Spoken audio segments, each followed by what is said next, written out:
Sans amour, vous ne pouvez obtenir le salut, la plus puissante force pour la rédemption.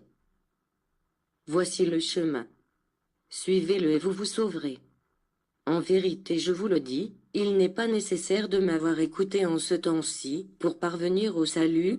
Chacun qui, dans la vie, pratique ma loi divine d'amour, et cet amour inspiré du Créateur se traduisant en amour à l'égard de son semblable, celui-ci est sauvé et rend témoignage de moi, dans sa vie et par ses actions. Si le soleil rayonne la lumière de vie dans toute la nature, toutes les créatures, et si les étoiles rayonnent aussi la lumière sur la terre, pourquoi l'Esprit divin ne devait-il pas rayonner au-dessus de l'esprit de l'homme? À présent, je viens vous dire, humanité, arrêtez-vous, laissez la lumière de la justice, celle qui provient de l'amour, se diffuser de par le monde, laissez ma vérité vous persuader que, sans amour véritable, vous n'obtiendrez pas le salut. Ma lumière est destinée à tous mes enfants. Elle n'est pas seulement réservée à vous autres, qui habitez ce monde, mais aussi aux esprits, qui vivent dans d'autres demeures. Tous seront libérés et ressuscités à la vie éternelle lorsque, par leurs actes d'amour envers leurs frères, ils accompliront mon précepte divin qui vous demande de vous aimer les uns les autres. Peuple bien-aimé, ce jour est le 3e, celui auquel je viens pour ressusciter ma parole d'entre les morts. Ceci est le 3e temps où j'apparais au monde sous forme spirituelle, afin de lui déclarer, celui-ci est le même Christ, que celui que vous vîtes expirer sur la croix, et qui maintenant vient s'adresser à vous parce qu'il vit, vivra et existera pour toujours.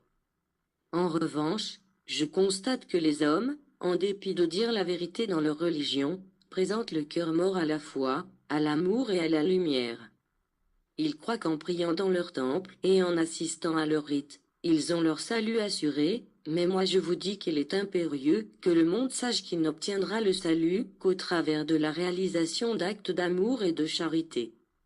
Les murs ne sont que l'école, les religions ne devront pas seulement se limiter à expliquer la loi, mais à faire comprendre à l'humanité que la vie est le chemin où elle doit mettre en application ce qu'elle a appris dans la loi divine, en mettant en pratique ma doctrine d'amour.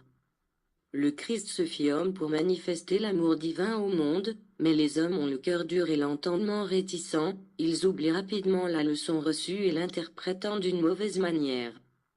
Je savais que l'humanité en arriverait à confondre la justice et l'amour avec la vengeance et le châtiment. C'est pour cela que je vous annonçais un temps où je reviendrai spirituellement dans ce monde afin d'expliquer à l'humanité les leçons qu'elle n'avait pas comprises. Ce temps annoncé est celui dans lequel vous vivez, et je vous ai prodigué mon enseignement afin que ma justice et ma sagesse divine se manifestent comme une parfaite leçon du sublime amour de votre Dieu. Croyez-vous que je sois venu par crainte de voir les hommes parvenir à détruire les œuvres de leur Seigneur, ou même encore la vie même? Non.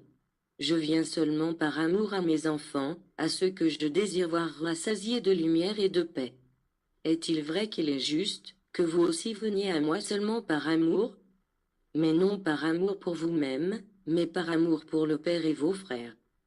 Croyez-vous que s'inspire de l'amour divin celui qui fuit le péché uniquement par crainte du tourment, ou celui qui accomplit de bonnes actions en pensant juste à la récompense grâce à laquelle il pourra conquérir un lieu dans l'éternité?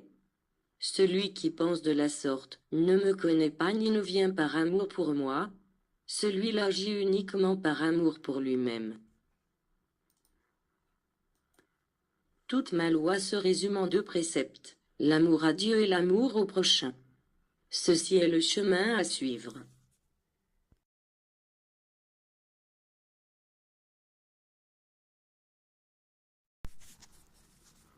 Temps du réveil en Christ est une prise de conscience au-dessus de toutes les religions, non que nous soyons absolument meilleurs, mais un réveil selon la volonté de Christ, l'unique Fils du Père, le rayon universel. Sa parole et son essence sont aussi universelles, parce que tous recherchent un seul esprit divin. Mais il n'y a point d'unification entre les hommes, Jésus déclare. Je ne vois pas la même foi en eux, la même élévation et la même connaissance, et c'est pour cela que je viens comme Saint-Esprit, afin de les unifier en moi, pour les perfectionner au moyen de ma doctrine de vérité, avec ma parole immuable, avec ma loi de justice et d'amour.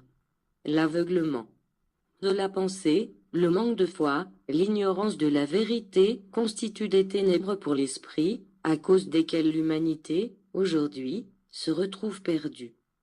Combien se sont multipliés les hommes qui marchent sans savoir où ils vont, et sans d'ailleurs que cela les préoccupe.